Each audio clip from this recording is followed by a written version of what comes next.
You're listening to Leadership Powered by Common Sense with your host, Doug Thorpe. Here's Doug.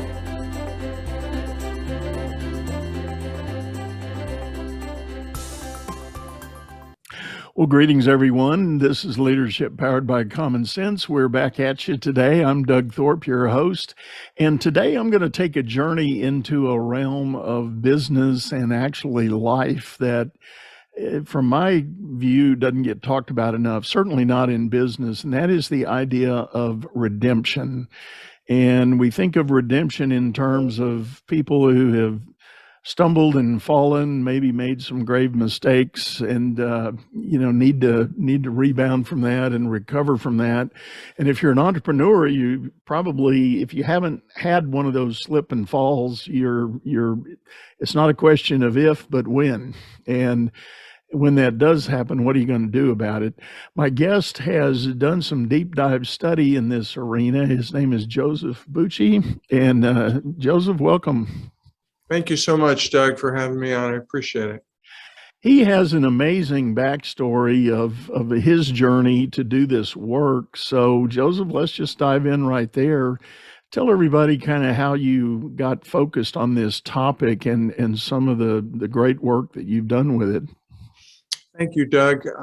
Well, I came out of corporate America, 20 years of human resources, had an interest being a follower of Christ, interest in redemption, and in my doctoral work was looking at redemption in the management literature, and started finding surveys, actually 18 studies I read about how when a person is terminated for cause and then rehired, how they think they're bulletproof. And in many cases, that never lasts. They want to get back. I don't know if they want to get back, but they want to get one over on the business or whatever it might be. 18 studies, it was never successful. So, being the inquisitive young doctoral student at 50 years old, I said, okay, well, has it been successful? And what did those managers do?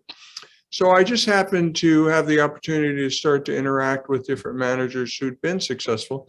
There was one firm outside of Pittsburgh when I was studying out there that actually had a planned redemptive initiative as part of their hiring because they had a very difficult process in their work. It was printing. We're talking 15 years ago or more. Very intricate work, and not all of their employees were committed or stuck with it, and they had absentee problems and the like. They actually found that they had success bringing people back the second time because people knew what they were getting into. And so I looked at some principles on what they did, the scared straight thing, if you remember that from the 70s. Some of us are old enough to remember that. And Saturday Night Live. Yeah, so those kind of things. And so I wrote that up, and I was graduated from my program, and being now in the academy, needed to get published. So I actually went to a publisher. It was a faith-based publisher, and the woman told me, well, we wouldn't publish that. And I said, why wouldn't you publish it? And she said, well, it's all about business. All your stories about business. I said, well, yeah, there are people of faith who are in businesses. And she said to me, our people would be interested in redemption in other fields. So I said, okay, I'll take that into consideration. Ended up going to an academic publisher with my first book, Redemptive Leadership. I really wanted to write a leadership book because, Doug, you kind of mentioned it in the beginning. All of us have made mistakes. In my research, one author, I've got it right here on the desktop, 70 to 75% of employees demonstrate some level of aberrant behavior. It could be just goofing off, horsing around, could be tardiness, all the way up to sabotage. Certainly those kind of people, excessive aberrant behavior is not something we're interested in. But good managers have to manage people. We don't just talk at them, give them commands. You talked about this on a podcast not too long ago. Command and control leadership is over.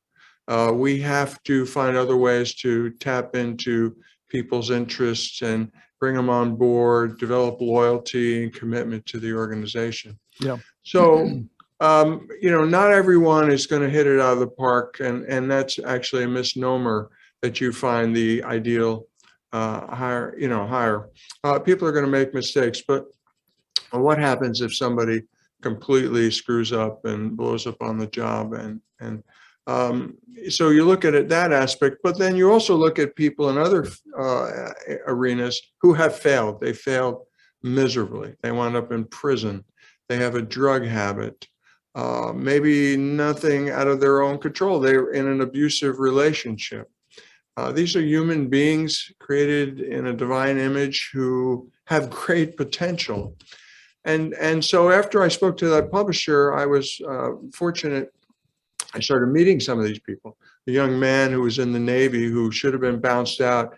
He already violated all the principles, was on, I remember the terms, but got excessive discipline, should have been dishonorably discharged, but they have this thing in the Navy called the Custodial Corrections Unit.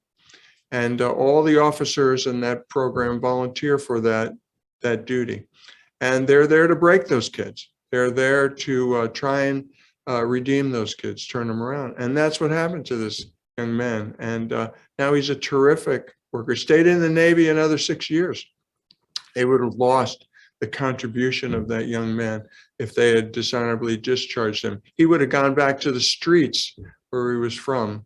So many organizations have seen the benefit of whether an employee assistance program or something, a reclamation effort to try and help people because they have qualities that the organization can use. So I ended up compiling all these stories, and that's what Redemption Inc. is about. It's interesting. There are a number of things you said in that I want to address. And the first one I'll start with is the military situation. In my day in the Army, I was post-Vietnam. So, of course, Vietnam was a dark chapter in our national military history. And there were a lot of ramifications of what happened in and around Vietnam. And I was on active duty right after that. And one of the things we had going on, the draft had been canceled. We needed soldiers. And it was a popular thing for the local judge to send a kid who had violated some civil statute, speeding ticket, drunk and disorderly, minor breaking and enter, that kind of thing. He was given an alternative to either go to jail or join the Army. And you can imagine what most of them did. They agreed to join the Army, and we got to deal with it.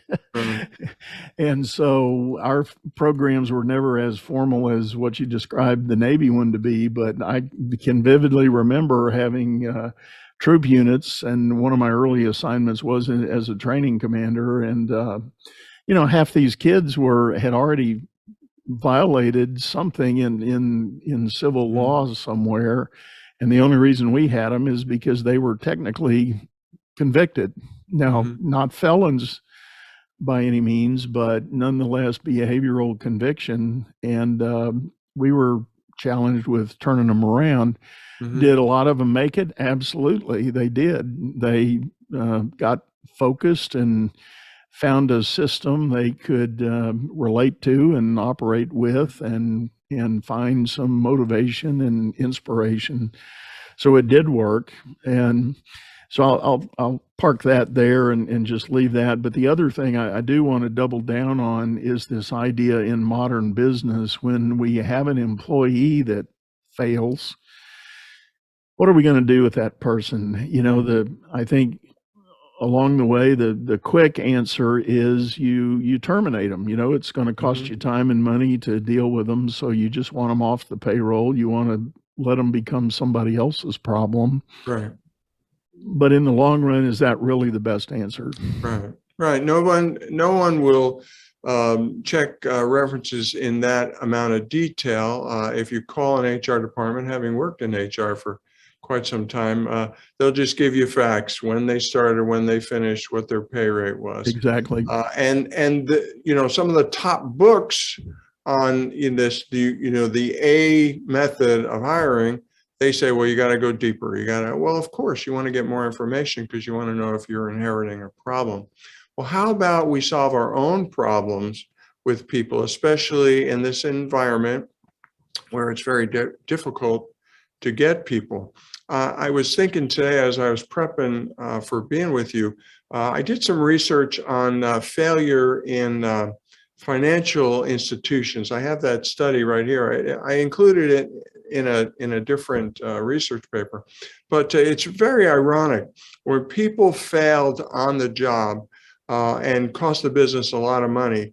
The ones who stayed to clean up the mess, who took responsibility, did not advance as far in their careers as the people who left right after the mess was found out.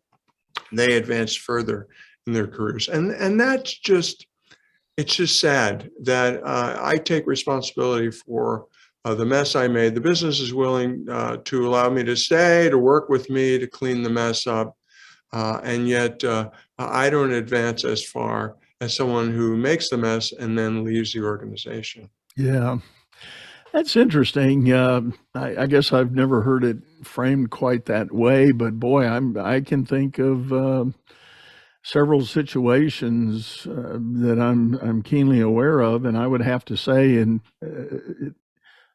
the situations I'm thinking of were never part of a study that I knew about, but the outcome was exactly as you described. The people that stayed to help clean up and fix it and do the honorable thing were either consciously or subconsciously penalized for promotion opportunity in the future. Because I guess it was like the proverbial black bean got put in your file, and it's like, well, you're okay now, but boy, that thing you did was not good. Yeah. Yeah. So your whole approach is common sense leadership, or leadership powered by common sense. And we're in that situation now where it's difficult to find good people. And really common sense, I think, is, grow your own, right? Let me develop my team, help them to be successful. And, we'll deal with those problems. You could certainly terminate and let them be somebody else's problem, or you can try and help them find success. And so does the organization support that? Does it provide the tools, an employee assistance program? Does it provide either the manager the flexibility, or is it this constant struggle, commitment to make the numbers versus the people, right? Commitment to production versus commitment to people. That goes all the way back to the 1960s, Blake and Moten's leadership grid. We're constantly having to balance that. And we want to make the numbers. I'm not saying don't make the numbers, but it's people who are making the numbers. And we've got to help them to feel that ownership and part of what we're doing. And that means getting dirty, helping them find success. In your studies and with all the research and interviewing you've done, are there any common elements that make up the mindset of the leader who either is or is not willing to offer that sort of redemption program? Good question. So the original research, and this is in the second book as well, in the back in the appendix, we talk about what they did in the reclamation project. The first thing they did was they really look at the circumstances behind what happened. They really want to have a fact-based approach, because when you're dealing with situations like this, people become emotional. I've been in HR many years. When you're dealing with layoffs and things like that, people become emotional. So you got to deal with the facts. What are the facts? What led to this? What happened? The whole effort to remove that box on the employment application, I've been convicted of a crime, gives that person a chance, if they're coming in new to the situation, to say, hey, you're going to see this. I wanted to meet you. I want you to know the facts. So whether you're bringing in somebody who is a former prisoner, or whether you're dealing with a former employee who's being reinstated, what are the facts? What led to this? And then getting some buy-in. Let's not keep it a secret that we're bringing somebody in. We don't have to, trumpet it or put banners in the plant, but let's let the work group know that this is happening. We're active to help people become successful. You're going to be part of that. This is a team effort. This is not just my effort. This is your effort to help this person integrate. We would do that with a new employee, but particularly with somebody coming in who may not have the same level of skill, sophistication, whatever it might be. The manager sits down with that person and says, hey, you're getting the second chance. Again, that scared straight type of thing. Let's talk about what this looks like. Let me talk about the Blanchard approach, Ken Blanchard's approach. This is what a good job looks like. This is what my leadership looks like. If you do this, I will do that. And this is how that's going to work. Very, very clear. Some initial scrutiny, maybe so they know, hey, I'm going to be looking over your shoulder a little bit more. The manager has to certainly have a commitment to the process, have some ownership of that. And then again, how does the organization support that? What other tools are there? If there's a setback, do we say, it hasn't worked out, we're done? Are we looking at things long-term or short-term? A lot of these things come into play when you're working with these groups. Again, another example from the, I want to say it's from the CNBC article that was published, the next chapter. I can't remember the gentleman who was the CEO of Slack, I believe. Yeah, here it is. Craig Arnold, was that him? Anyway, the CEO of Slack was involved working with these tech companies. He was involved in a prison group, found out about this, wanted to make a connection for these people. So he started this group called Next Chapter. So they started it. He became aware of it in 2016. They started the group, the article says 2 years later. So let's say 2018, okay? Give them the benefit of the doubt. Let's say 2019, they really got it up and rolling.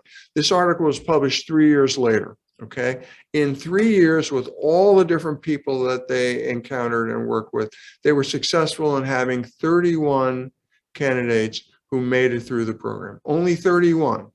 They didn't say how many started, but I can only imagine it was a lot more people.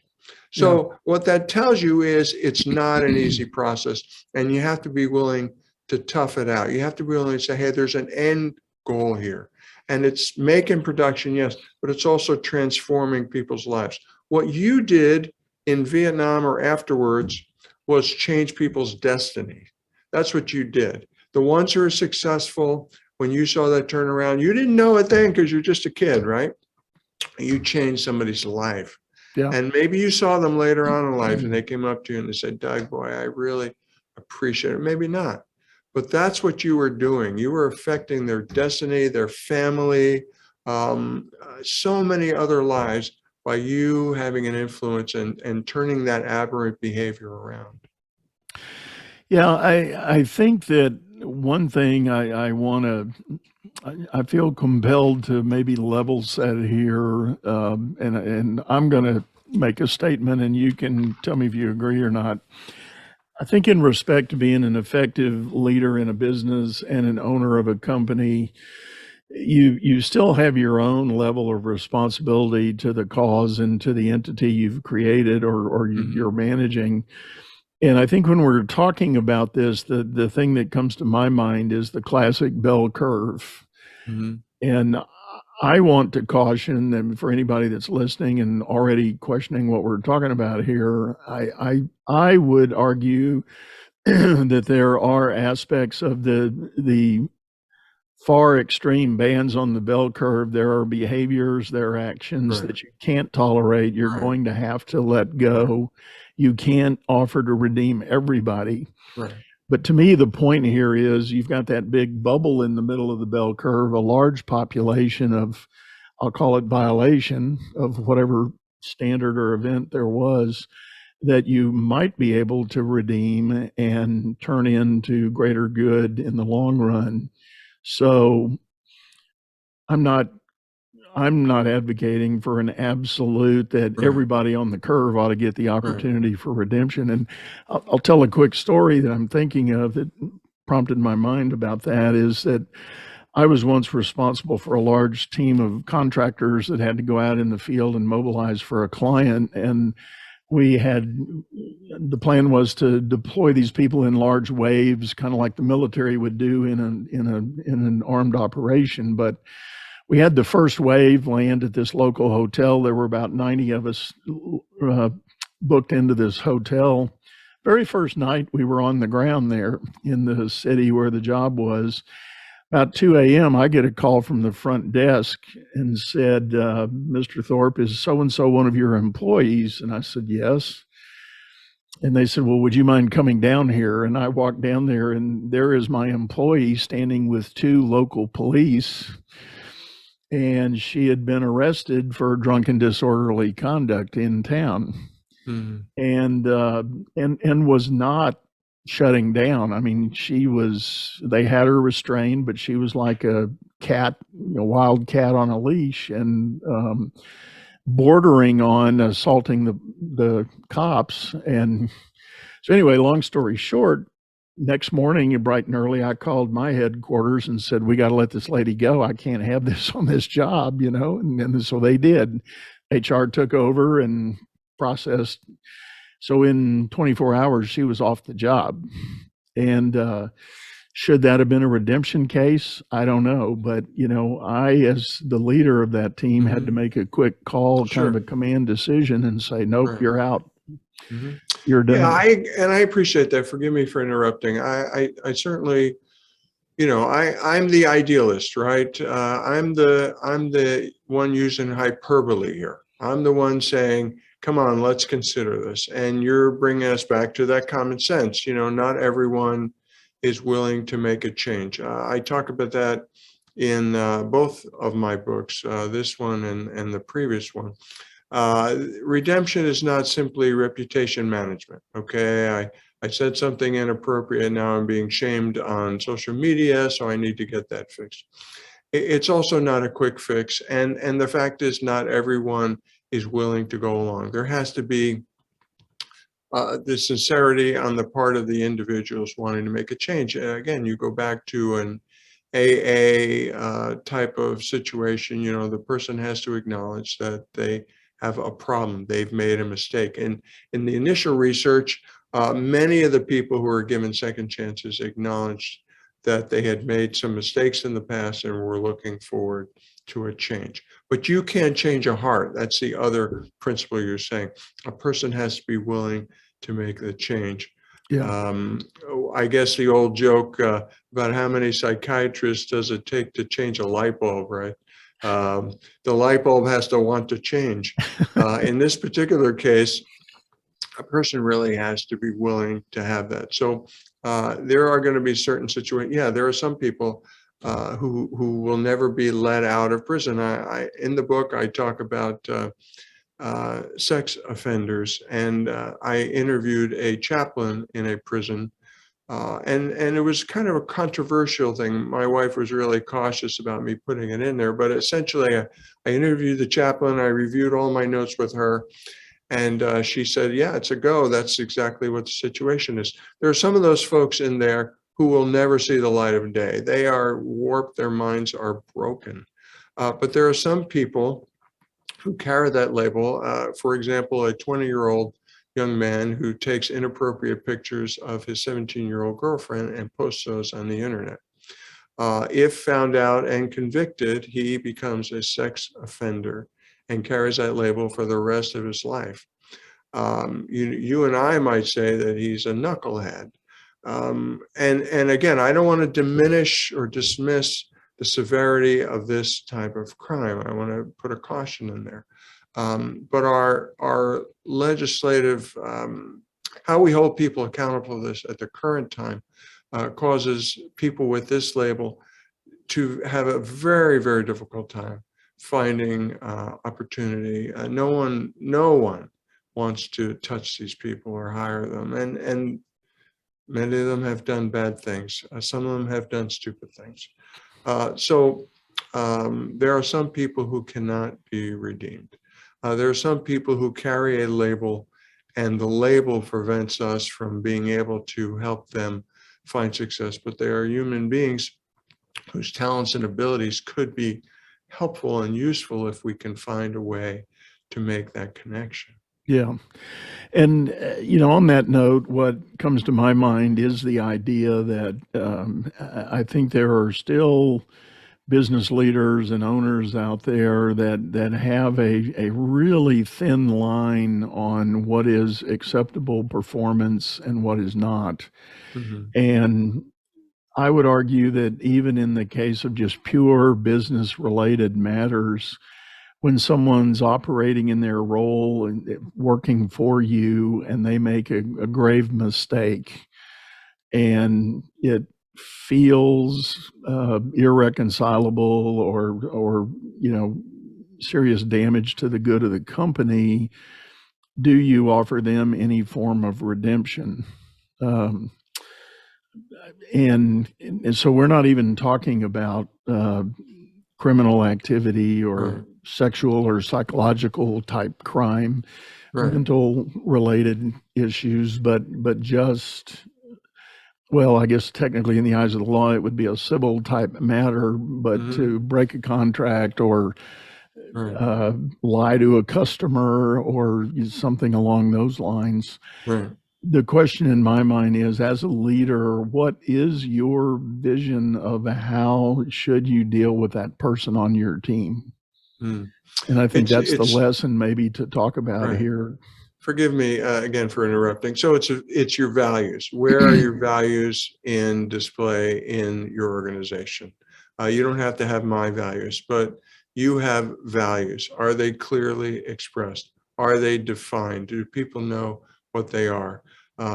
Is there grace and mercy there? Maybe not. And depending on the situation, where my wife works, a healthcare organization, she would say they can't. They're dealing with medicine. They're dealing with the very technical types of equipment and situations that are life or death. We can't do that. And yet, she's also told me stories of where people who have held petitioned and were able to be brought back. So there's also character issues here. Is it a question of poor judgment, or is it a question of poor character? And I think that's another thing. Doug, nobody wants to address these things. I don't want to say nobody, but these are really deep seated issues. We're trying to build a product, we're trying to serve a customer, and yet we're building character, we're demonstrating our values and how we deliver our products and services. So what does that look like with our employees? What does it look like when we face challenges, when we fail? Those are questions we should ask ourselves. I agree.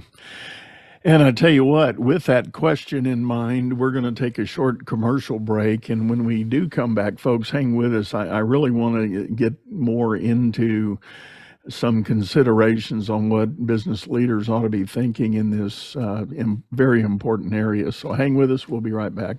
Business is all about solving complex problems as fast as you can create them. Become the best problem solver by leading others to greatness too. And the first step is going to DougThorpe.com. Doug Thorpe is known globally for coaching entrepreneurs and business leaders, improving their performance and the work output of everyone surrounding them. You can find health, wealth, and happiness by learning to lead others to health, wealth, and happiness. Go to DougThorpe.com now and order Doug's books or hire him to coach your managers. That's DougThorpe.com. All right, everyone, we're back. This is Leadership Powered by Common Sense. I'm Doug Thorpe, and today my guest, Joseph Bucci, we're talking about this idea of redemption in the workplace and really ultimately redemption in society, but we're a business show, so we're going to keep with the business theme. Joseph, when we went on break, we were talking about the sort of the relative matters of when, where, and how you kind of draw the lines, and we talked about values and character. I was reminded, I was just in a meeting this morning with some clients, and we were talking about a situation where a fairly senior employee was let go right before the Thanksgiving holiday, and the reason by contract and by company standards, he had committed a terminable offense, but it involved violating some company values. And the particular ownership, this is a privately held company, and they had cast a landscape or a definition of some pretty noble values in who and what they wanted to be to the marketplace. And this gentleman, despite 35 years of continuing service, just had gone down a path of perpetual violation of those standards. And after multiple instances, they finally said enough, and they gave him his termination papers. And it was a sad event to see somebody of 35 years have to go out the door. But the person had made the choice to exercise the character that they wanted to be versus the moral values that the company was trying to put forth. There could well be a reckoning of some sort because they happen to be a unionized shop. So the union's there's some adjudication that has to happen to finalize everything, but it's unlikely he will be reinstated is the bottom line. So, to your point, I think there are those things that we as business leaders can and certainly do have the right to enforce, standards that need to be set and performance needs to be according. But I think the question still at hand is if you have a person that somehow falls short of that, what are you as a leader going to do to give them a second chance? And America, anyway, is famous for being a land of second chances. So the question at hand is, where does that come into your own personal lens of how you want to run your business? Those are hard questions, right? But certainly we want to run our businesses based on our values. That's what we teach our introduction to business students. We spend a lot of time helping them to identify the values. And then what's really interesting is when they we have them build these mini business portfolios. I always have to kind of remind them about what the values are. And, we don't want to make generalizations about business, but oftentimes, again, we're trying to be careful here, not just to say, well, we'll get the sale, whatever it takes. We become more utilitarian than that. But dealing with people, we want to live our values. We want to have an environment where, is the company living our values? Are we assessing our employees and asking them if the company is living its values? That's certainly valid when you look at, I think it's the book, First Break All the Rules, when they look at the Gallup organization and the 2 million employee surveys that were looked at, and there's 12 questions that they ask of employees to really get a sense of where people are at and employee engagement. Has my supervisor been in touch with me, talk to me about my work?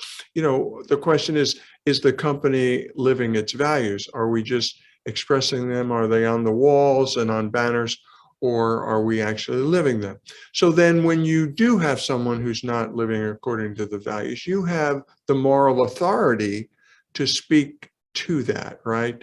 It's hypocritical to say these are our values and then someone skirts certain values in order to achieve some goal or something like that, and we applaud that. But then we have a problem when another set of values are violated. So consistency in expressing values certainly is critical for any business, and water cooler feedback, right? Knowing whether we're living according to those values is important. As you were describing all that, and the values is the key word there. I'm thinking just in the episode just prior to this one, for anybody listening now, you might want to dial back to it. I interviewed a gentleman who spent 20 plus years in the Hard Rock Cafe organization, and he was actually ultimately the head of learning and development for them as a global brand. And, if you know and think about the Hard Rock Cafe, famous for, the rock and roll lifestyle, and your wait staff probably has some tattoos, and they've got piercings, and they've got hair, and they've got, they're prototypical outliers of what some might consider mainstream culture. But his point, and it was a fascinating one, and I had a blast doing that show, by the way. It was just so much fun. But they embrace that culture. They wanted, he said the word was, they wanted the broken toys to come to work for them. Mm-hmm. And they built an environment for those people to feel the connection, because as human beings, we're still wired, our species still is tribal in nature. We nobody survives long isolated in the wilderness. We have to have community and connectivity, whatever that may be. And in this case, the founders of Hard Rock had a brilliant vision and leveraged the heck out of the opportunity to build a culture where people like that could fit in, find a purpose, and be energized and mobilized. And you think of white collar America, and you would never think about hiring the average waitstaff employee from Hard Rock to work for you. But yet Hard Rock proved that there was a value there, and an ability of those people to perform at a very high level. And there's a lot of loyalty, a lot of commitment. The research on the McKinsey article, I believe I sent these to you. I know I sent you the CNBC article. The research says that people who are given second chances, former prisoners, former drug addicts, and the like, are so much more loyal and committed to organization. I mean, don't you want these kind of people? Sure, their skill level is probably not as strong in some cases, but again, what are you hiring? Are you hiring for skills alone, or are you hiring for values? Can you have both? Ideally, you have both. But you can train someone who is totally committed, who is grateful because you're giving them this opportunity, as compared to someone who's highly skilled and maybe not as dedicated to the organization. They're starting here and they're going to move on somewhere else. So yeah, that's a great formula for them. That's a great niche. And Jim even made that. His name is Jim Knight. He even made that point in the show that they were hiring for fit, not for skill, because they believed any skill they needed could be trained, and it could be trained to their standard. And there is something to be said for skill is a relative thing. You might hire somebody because they've got a great resume with some kind of experience, but what you find out is what they learned is very contrary to what you would like to be done. And you're untraining them to learn the new way is sometimes more difficult than whether they had it at all in the first place. Right. Why does Southwest Airlines reportedly hire people who fit their culture and not people from other airlines? Because they want fit, and they'll teach the skill. Yep, that's absolutely right. Well, in the time we've got left, Joseph, share with us a couple of your success stories that you found out in your journeys in the study.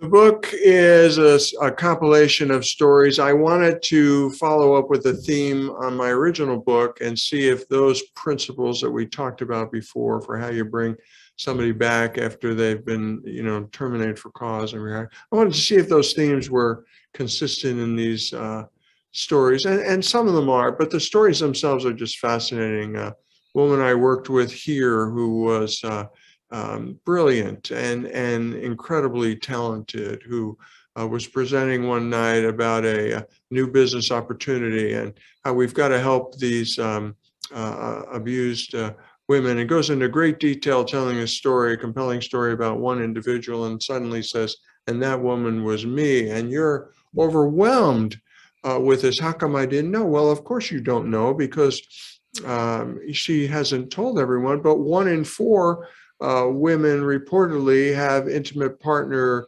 problems. 1 in 4 women in the United States, I think, according to some research. So it's incredible the amount of pressure that people are feeling and we're not aware of, and what resources are out there to help them. The Green Beret, one of my favorites.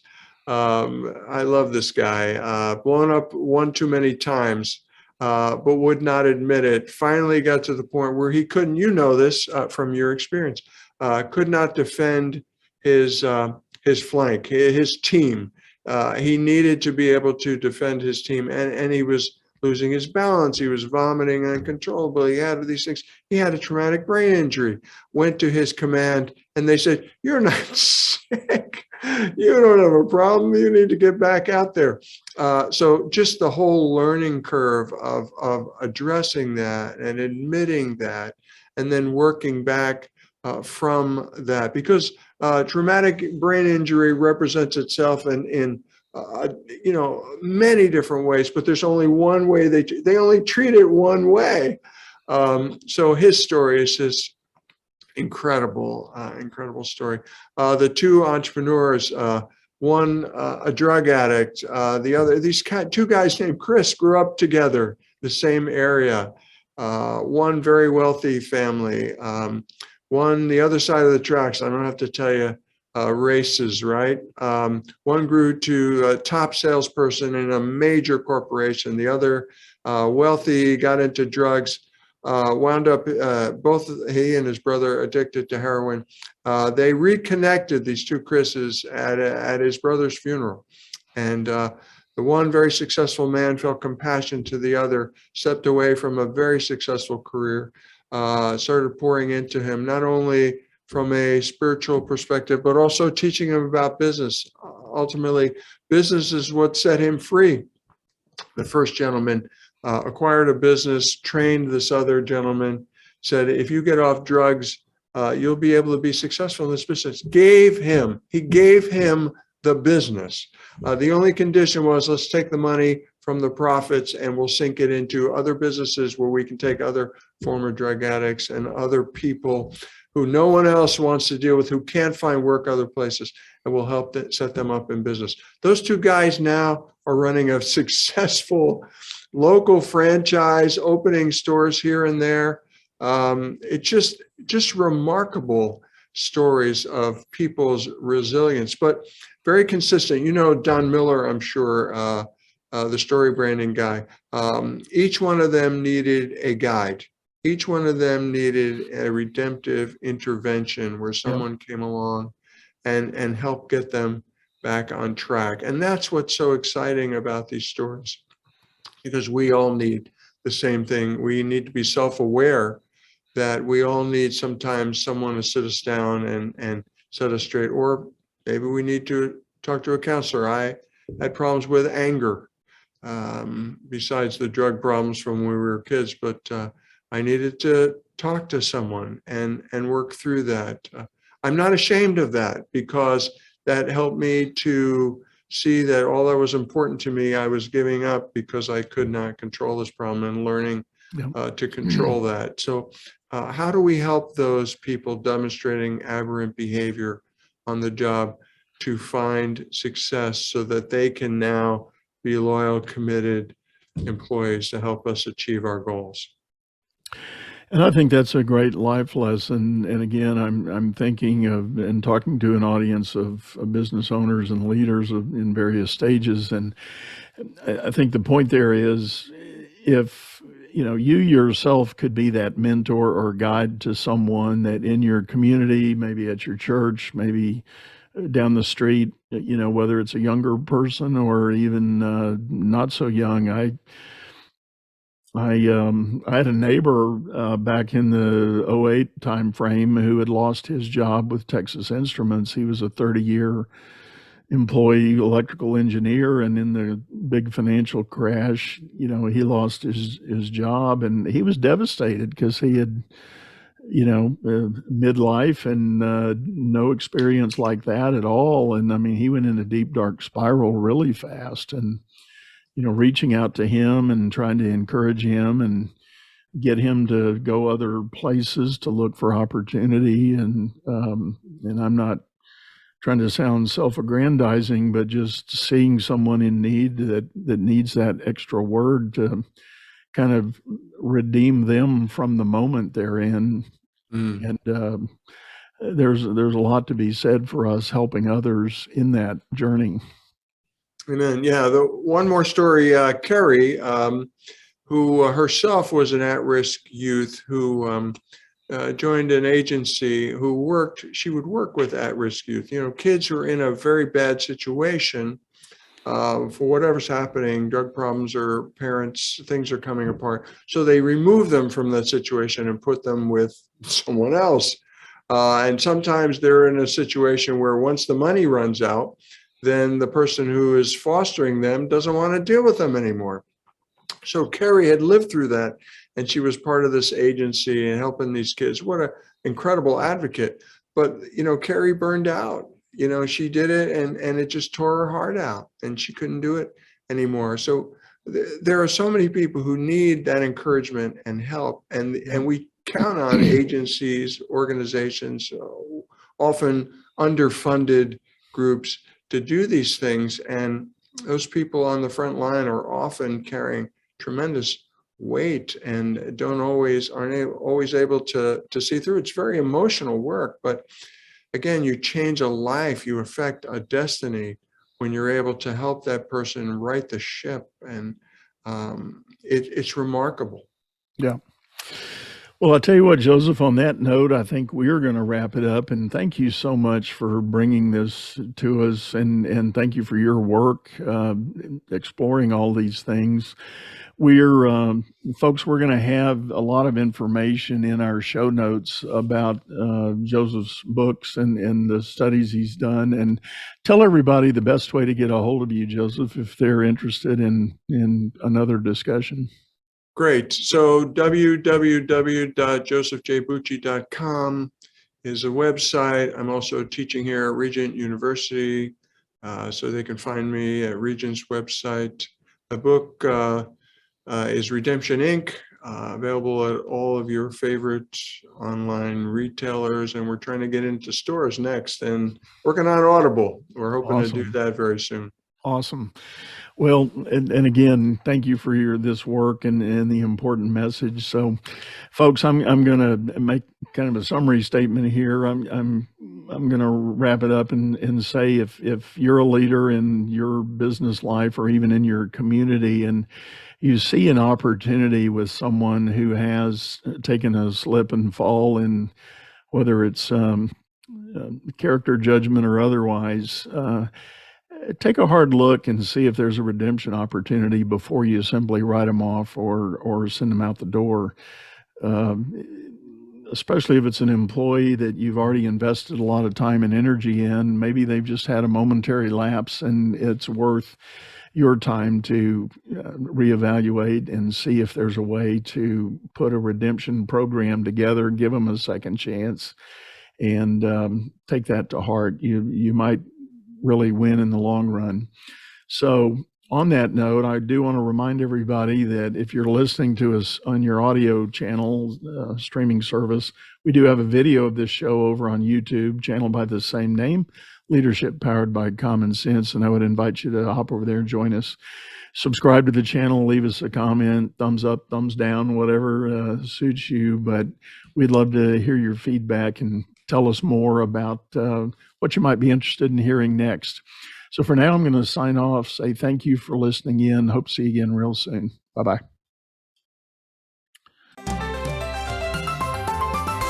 You've been listening to Leadership Powered by Common Sense, hosted by Doug Thorpe. If you would like to know more about the coaching and advisory services he provides, visit dougthorpe.com.